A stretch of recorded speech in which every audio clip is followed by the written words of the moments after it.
انصاف ہوگا وہاں پر، سب کے ساتھ انصاف۔ دنیا میں اگر کسی نے کسی کی ایک بالشت زمین پر قبضہ کیا اور 1000 مقدمہ لڑنے کے باوجود بھی اس کو انصاف نہیں ملا، وہ 70 زمینوں کا طوق اس کے گردن میں ڈالا جائے گا۔ اس کو دیکھ کر ہی لوگ یہ کہیں گے کہ یہ دنیا میں کسی کی زمین پر ناجائز قبضہ کرنے والا تھا۔ اللہ رب العالمین کہے گا ان نیک لوگوں کو اور ان کے اوپر ظلم و زیادتی کے کیس ہوں گے، اللہ رب العالمین کہے گا بدلہ دو، وہاں بدلہ نہیں دے پائیں گے، پھر اللہ کہے گا پھر تم اپنی نیکیاں دو، یہ نیکیاں دیں گے، لو 10 نیکی تم لے جاؤ۔ دوسرا آئے گا میرے ساتھ اس نے ایسا کیا، 5 نیکی تم لے جاؤ۔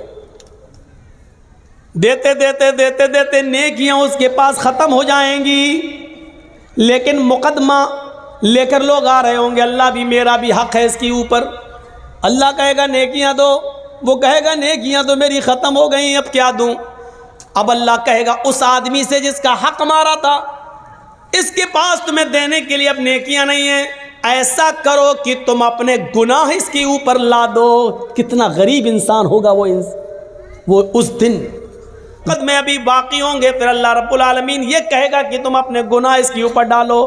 غور کرو، مولانا جرجیز نے کسی کی زمین دابی، مولانا جرجیز نے کسی کو تھپڑ مارا، مولانا جرجیز صاحب نے کسی کے ساتھ کچھ کیا، کسی کے ساتھ کچھ کیا، لیکن نمازیں 5 وقت کی پڑھی، روزے پورے مہینے کے رکھے، حج بھی کیا، زکوٰۃ بھی دیتے رہے، خوش تھے کہ قیامت کے دن ہم تو جنت میں جائیں گے، لیکن جن کو پریشان کیا وہ اپنا مقدمہ لے کر آئیں گے۔ جرجیز صاحب ایسا ہے، ہاں ہے، چلو نیک بدلہ دو۔ جرجیز صاحب کے پاس اب زمین نہیں ہے کہ وہ کسی کو دیں، اللہ کہے گا اپنی 10 نیکیاں دو۔ دوسرا آئے گا اس نے میرے ساتھ یہ کیا، جرجیز صاحب 10 نیکی اس کو دو، دے دی گئی۔ تیسرا آئے گا اس کو دو، چوتھا آئے گا اس کو دو، 10 15 20 آدمیوں نے پیش کیا مقدمہ، نیکی دیتے دیتے ختم۔ 21واں آدمی آیا، میرا بھی حق ہے آپ کے اوپر، نیکیاں دو۔ اللہ کہے گا جرجیز نیکی دو، جرجیز کہے گا اللہ نیکیاں ختم۔ اللہ اس آدمی سے کہے گا کہ اپنا گناہ جرجیز کے اوپر لا دو۔ جرجیز اس وقت کتنا بدقسمت ہوگا، نیکیاں تو بہت لے کر گیا لیکن سب لٹا دی، دوسروں کو دے دی، اب دوسروں کی گناہ اس کے اوپر لا دے جا رہے ہیں۔ پوچھا من المفلس، تم جانتے ہو غریب کون ہے؟ اللہ کے رسول سوال کر رہے ہیں، کیا تم جانتے ہو مفلس کون ہے، قلاش کون ہے، غریب کون ہے؟ صحابہ نے کہا جس کے پاس مال و دولت و درہم و دینار نہ ہو، من لا درہم ولا دینار لہ، جس کے پاس نہ درہم ہو نہ دینار ہو، جس کے پاس نہ سونا نہ چاندی ہو، وہ غریب ہے۔ اللہ کے نبی فرماتے نہیں نہیں، میری امت کا غریب انسان یہ نہیں ہے، میری امت کا غریب انسان تو وہ ہے جو قیامت کے دن بہت سی نیکیاں لے کر جائے گا، نماز اور روزے کی نیکیاں لے کر جائے گا، لیکن حق مارا ہوگا اور ایک ایک کر کے ساری نیکیاں ان کو دے دے گا جن کا حق مارا ہے، پھر بھی حق والوں کا حق باقی رہے گا، پھر ان کے گناہ اس آدمی پر لا دے جائیں گے۔ یہ میری امت کا سب سے غریب انسان ہے۔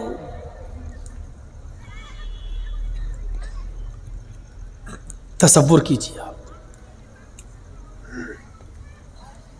ایک ای رکشہ چلانے والا آدمی، ای رکشہ جس کو آپ لوگ کیا بولتے ٹوٹو، محنت کرتا ہے اور محنت کر کے اس نے دن بھر ٹوٹو چلایا اور اس نے 490 روپے کمائے۔ ایک مثال پر غور کیجیے گا، اس نے 490 روپے کمائے۔ اب مارکیٹ میں گیا، کل عید ہے، اب کپڑا خریدوں گا اور سلاؤں گا تو ٹائم لگے گا، آج چاند ہو گیا، کل عید ہے، چلو ریڈی میڈ پنجابی خرید لیتا ہوں۔ کلیا چکے مارکیٹ میں گیا اور ایک ریڈی میڈ پنجابی خریدتا ہے، اس پنجابی کی قیمت ہے 500 روپے۔ اس کے پاس پیسے ہیں 490 روپے، لیکن اس کو 10 روپے کہیں مل گئے، کسی آدمی کے گر گئے تھے، اس نے اٹھا لیا اور جانتا ہے فلاں آدمی کا روپیہ گرا ہے لیکن بتایا نہیں۔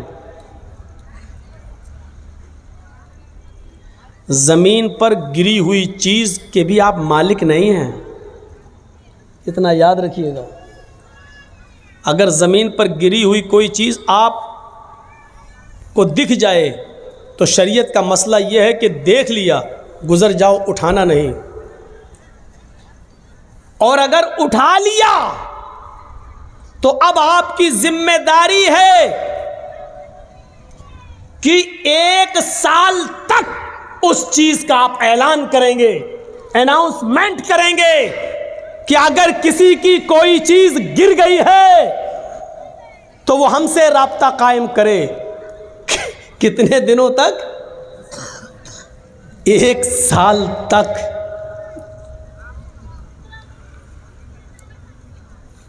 1 سال تک آپ اس کا اناؤنسمنٹ کریں گے، 1 سال تک۔ اور جب 1 سال کے بعد بھی کوئی نہیں آتا ہے، اس کا مالک نہیں ملتا ہے، تب آپ اس کا 5واں حصہ صدقہ اور خیرات کر کے بقیہ چیز آپ اپنے لیے استعمال کر سکتے ہیں۔ یعنی 100 روپے ملے ہیں آپ کو تو پہلے 1 سال تک اس کا اناؤنسمنٹ کرو، بچے گا کیا؟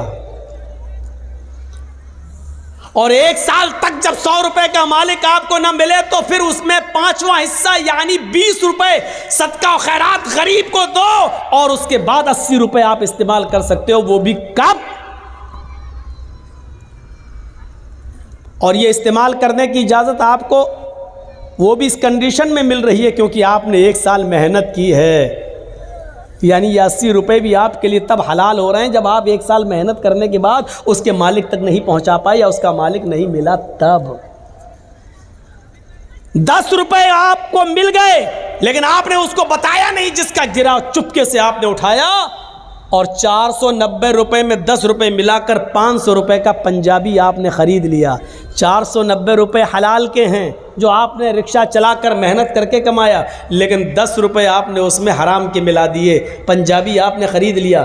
اب جب تک وہ پنجابی، جب تک وہ کرتا، جب تک وہ قمیض آپ کے جسم پر رہے گی، اللہ کی قسم نہ آپ کی کوئی فرض نماز قبول ہوگی، نہ فرض روزہ قبول ہوگا، نہ نفلی نماز قبول ہوگی، نہ نفلی روزہ قبول ہوگا۔ کب تک؟ جب تک وہ پنجابی آپ کے جسم پر رہے گی، تب تک۔ اب سوچئے گا 490 حلال کے ہیں، 10 ہی اس میں ملائے تھے ہم نے، تو وہ قمیض ہمارے لیے حرام ہو گئی۔ اور کلیا چک کے چوراہے پر، چورنگی پر کھڑے ہو کر جو لاٹری کے ٹکٹ بکتے ہیں، وہ ایک ٹکٹ خرید لیجئے اور اچانک دھول میں لاٹھی لگ جائے اور 1 لاکھ 2 لاکھ 5 لاکھ 10 لاکھ روپے آپ کو مل جائیں۔